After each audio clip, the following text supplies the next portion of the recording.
So what part of Grenada is this? This is St. David. St. David? Right. So we stopped at the roundabout, well, from West to all the way to St. David. Okay.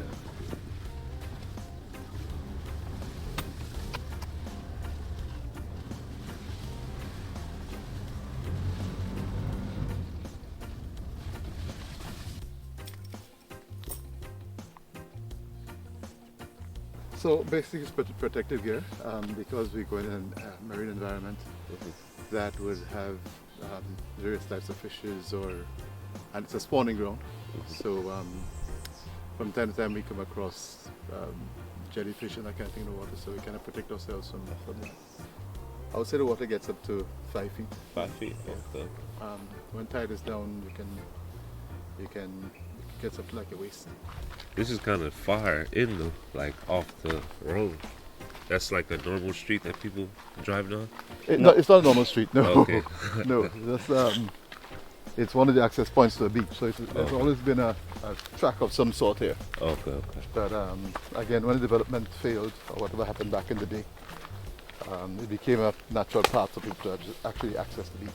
So what would normally happen on any given harvesting day is that we would harvest the seamoss and actually carry it up on head to the vehicle. So Careful. Careful, wrong slippers for the yeah. Right. You said they carry it on head though, up there? But shoulders, yeah man, head and shoulders. Jesus. Jeez. That's why, you know, seriously brother, Seamoss, harvesting and cultivation and everything else is pretty labor intensive. Yeah. So that really impacts the price as well, you know. So it's not, you know, it's not something you just go, you know, it takes a lot of time and effort to plant it, to cultivate, you know, to maintain it, to harvest it, to grow it, to dry it. So it's quite an extended process. And it's a very good product too, right? Yeah, definitely. So you get value on the product side, but also appreciation for the labor that's involved in delivering that value. Do you use Seamoss? Me? Yeah. I wouldn't be bringing it here if I didn't use it, man. Okay. I'm telling you, I use Seamoss almost every day. Okay. So it's part of for my cereals. And for me, my breakfast. Here's what my breakfast is: some oatmeal with maybe some granola, with some Seamoss gel in there, with maybe whatever nuts I have, with some water and stuff. No sugar. That's my breakfast. And the thing with Seamoss too is it's so versatile, right? You can use it, you can gel it, you can put it in soups, salads, you know, your barbecue sauce, your porridges. I mean, as a thickening agent. Well, Richard, you probably know better than I do, but the versatility of the product, I think is quite good. You know, for the skin, for the hair. Right. It's used in the cosmetics industry for facials, for hair products for women. It's a good replacement as well for persons who cannot use poultry, like eggs. Yeah. It's a good thickener for that.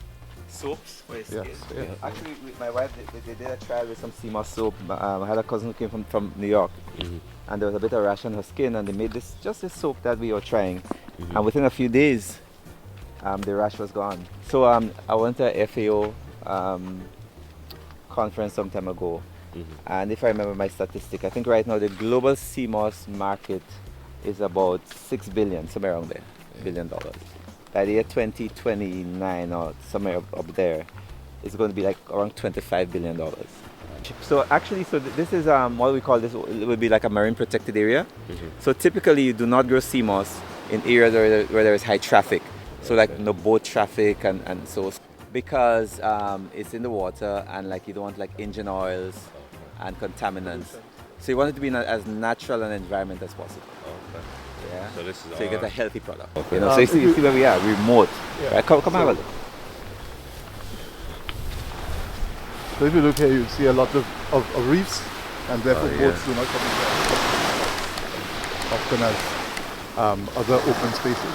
Okay. Damn, this is beautiful. We're the only ones in this location, so yeah. Okay. I think because of the accessibility. Yeah. Yeah. This is definitely not easy to get to. It's not easy to get to. So that's good for us. Right, exactly. Damn, this is beautiful. People do the Seamoss plots with plastic bottles and that kind of thing. I've seen that before. Right, so we are trying to move away from that. We have gone now into using renewable, so bamboo, as our floats. Okay. So that you will have to change it from time to time, but at least it's an environmentally friendly arrangement as well. Some people are scared that the plastics leach into the water and into the product, so we try to get away from that to ensure it's kind of as natural as possible. If everybody else sends very good quality Seamoss, and we send one shipment of bad quality Seamoss, it'll be said that Grenada is Seamoss. So we have to try to ensure, and Seamoss farmers have to ensure, with government intervention of course, that we provide a standard quality that everybody can know that Grenada Seamoss has a reputation for good quality.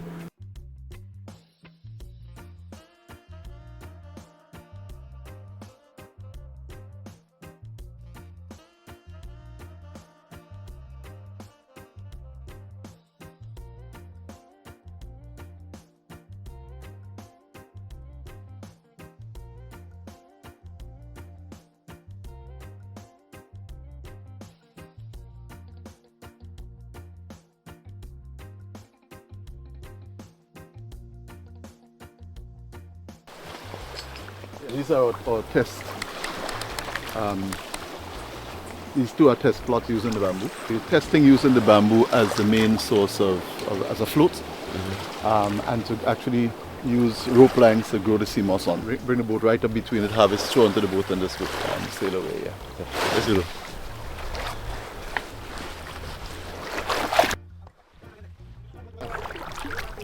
Yeah. Beautiful.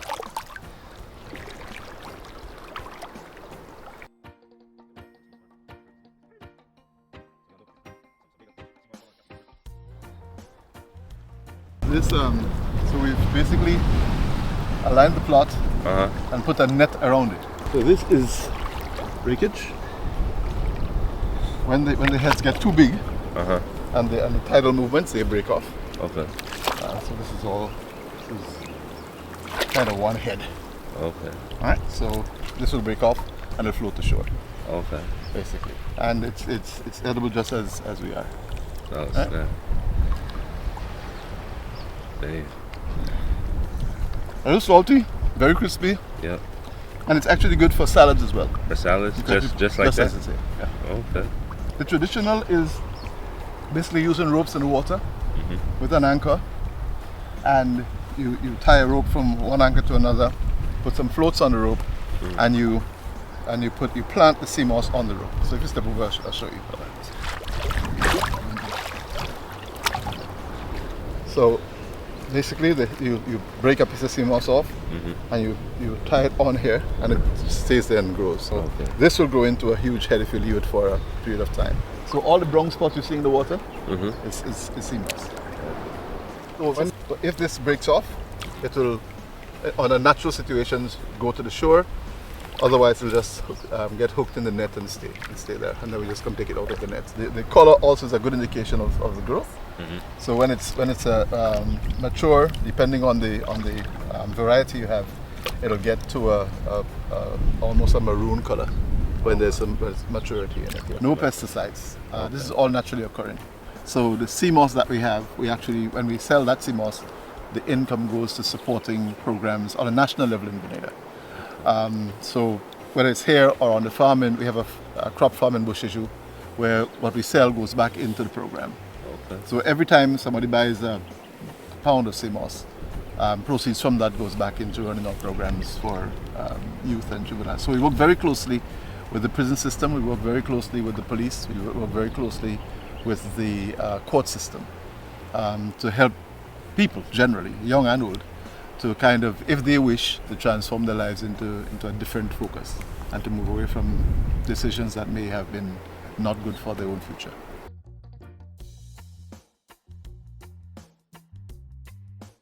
So this is one head of Seamoss from one plant. Hey. And if you leave this there, it's gonna just keep growing. They keep growing even bigger? Yeah.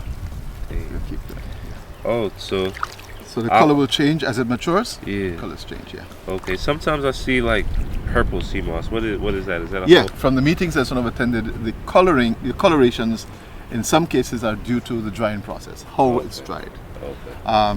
If you put it in a sunny environment, it's going to bleach. Okay. Right? If you put it in a dark environment, it's going to maintain the color but dry out.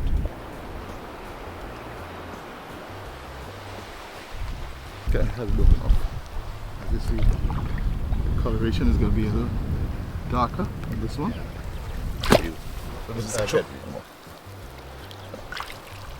So that will be ready to harvest. This is ready to harvest. Okay. Yeah. Part of the breakage is because it gets so heavy Yeah. at maturity that it breaks off. Yeah. Okay. Gotta get over this net. Yeah, go ahead.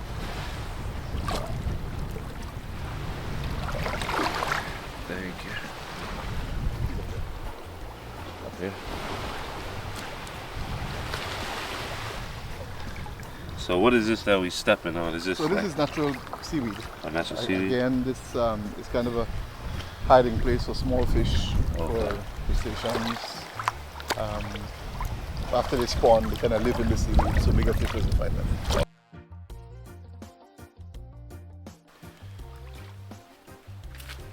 Yeah, so this is a bunch that I just picked up along the shore. So what happens is, based on how high the surf is and based on the movement of the water, some of them gets broken off from the plot. And so when we come in, we just typically walk down and see what's broken off. Some of it we use for replanting. Some of it based on the need, we can take it back and dry it as well. So this is all part of the normal Seamoss cultivation. All right, so drying. So before we dry, we have a process called bleaching. And don't be what's the word? Don't misunderstand the term bleaching. Bleaching simply means you cover it under some wraps so that the sunshine could get the salt out and get it to the point where it's ready for washing and drying. So basically, after you bleach it, it takes most of the salt out and it turns white. I think that's really why it got it on bleaching, because it turns white. Okay. And so that's why when it dries, you get a golden color. No chemicals. So that's what I'm saying. Don't misunderstand the term. Bleaching simply means listen. Everything we do with the Seamoss is all natural. Okay. No additives, no chemicals. With the natural God-given sunshine, it does its work. Right? Similar process. Okay. And just for a bit of a context as well, now we started planting Seamoss here in 2019. 2019. And it's part of the Teen Challenge DNA of providing means for one, sustainability, because we are NGO. So this way we can create value and generate income for the organization. But it also gives us an opportunity to provide jobs for some of our students. Because many of the guys we work with, they come from prisons, maybe, or they're in trouble with, different issues.